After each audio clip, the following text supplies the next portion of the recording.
muy clara y sobre todo sustentado en un principio fundamental o en un valor esencial de la democracia, que es la descentralización. Elemento o valor, mejor dicho, que ha sido totalmente conculcado por este régimen de Chávez.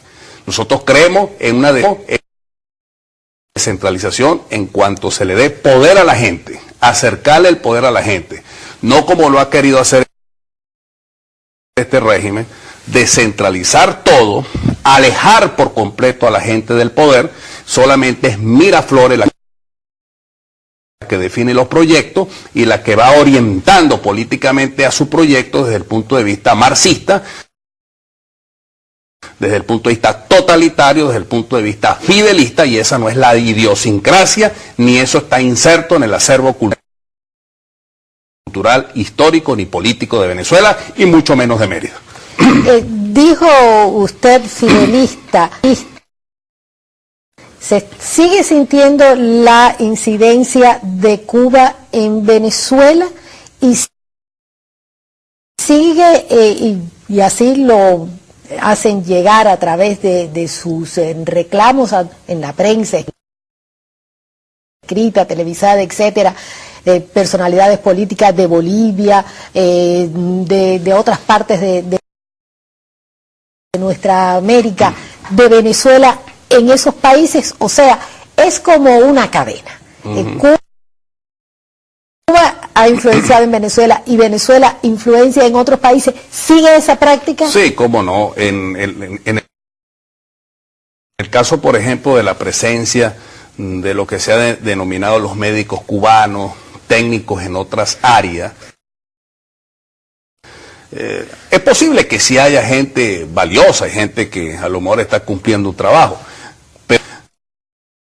pero la gran mayoría de los casos son elementos políticos, vienen a cumplir una tarea política, y lo más grave, a desplazar a médicos venezolanos, a desplazar gente venezolana que se ha visto botada de sus trabajos simplemente para darle participación a gente que viene de otros países, como en el caso de Cuba. En Bolivia eso se repite. Y eso se está repitiendo en Bolivia y se está repitiendo en otros países, y ahora eso combinado desde el punto de vista de una estrategia geopolítica personal del propio Chávez, con otros elementos y con otros grupos vinculados con el narcoterrorismo, de manera tal de que la situación de Venezuela es una situación que es muy grave, muy difícil, pero igualmente ya hoy día comenzamos a ver una luz en el camino. Usted habló del narcoterrorismo.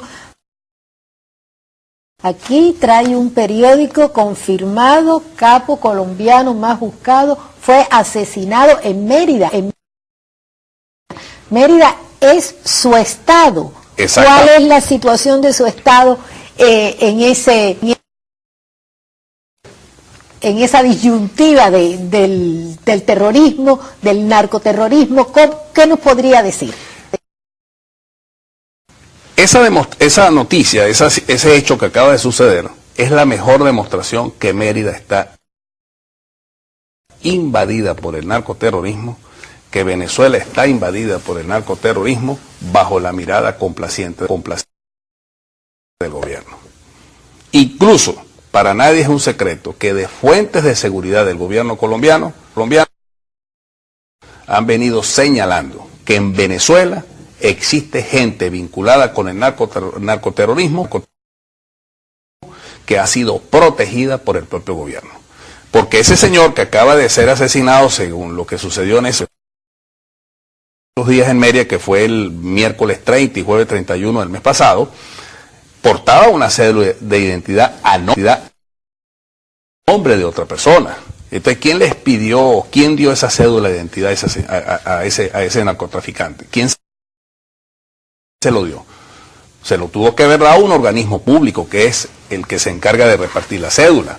¿Cuál es el papel del Ministerio del Interior y de Justicia? Incluso la revista Semana acaba de anunciar hace unos cuantos días, donde dicen que el director del DIN, un nombre, ahorita no me recuerdo, pero un general ejército jefe del DIN en Venezuela, lo acusan de estar vinculado y de ser complaciente con la FARC y con grupos vinculados al narcoterrorismo. Eso es sumamente grave.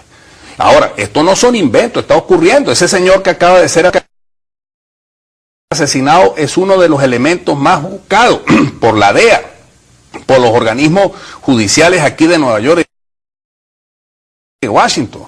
Jefe del cartel o del cártel del Valle, del cártel del norte del Valle, apodado Jabón, o sea, acusado de exportar 500 toneladas de cocaína desde 1999, valoradas en unos 10.000 millones de dólares. Su estado es un estado fronterizo. Cercano a la frontera. Nosotros estamos a hora y media del departamento del norte de Santander, es decir, de Cúcuta. Está el Táchira, que es fronterizo, luego viene Mérida,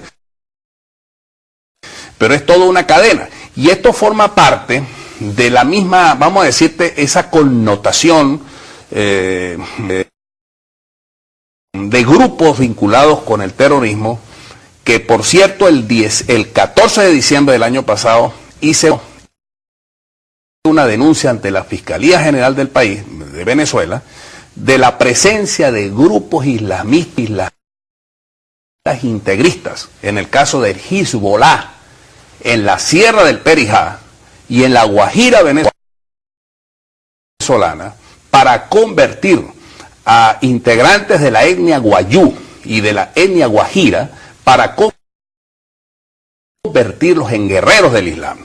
Y resulta que si usted agarra el mapa, usted tiene aquí la Sierra del Perijá, pasa por San Cristóbal, tienes Mérida, tienes Apure, es decir, de acuerdo con el proyecto geopolítico que tenía el presidente Chávez, con su reforma inconstitucional de estar decretando a diestra y siniestra provincias federales, distritos funcionales, ¿qué es lo que uno presume viendo todas estas cosas? Bueno, provincias federales del Hezbollah, provincias federales para la FARC, provincias federales o distritos funcionales para grupos vinculados con el terrorismo. Eso yo lo denuncié el 14 de diciembre pasado, todavía no me ha respondido la Fiscalía, espero que responda porque la denuncié con hechos. Hasta tal punto la impunidad de la presencia de ese grupo en Venezuela que aparecía en una página web, por cierto, se llama autonomiaislámicaguayú.com. Imagínate tú, por página web, hasta el punto, Juana, que cuando esa denuncia yo lo hice, desde el cuartel central, vamos a decir así, de Microsoft,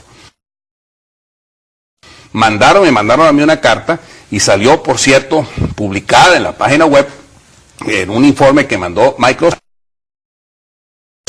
donde ordenaba sacar por completo a esa página del aire, por decirlo así, porque era algo que ellos no podían concebir que de repente estuviera funcionando un tipo de página de esa vinculada con grupos de esta naturaleza. Entonces, eso está pasando en Venezuela. Eso no son inventos nuestros. Por eso esta lucha por la democracia la estamos dando. Por eso es que estas grandes movilizaciones que se hicieron en el país de denuncias contra la FARC, precisamente el 4 de febrero, día nefasto para la democracia venezolana. Ahí quería llegar, el 4 de febrero de 1992. ¿Qué significó esa fecha para la historia de Venezuela? El comienzo de lo que dicen los historiadores, vamos a decir, el tercer eclipse de la larga marcha de la sociedad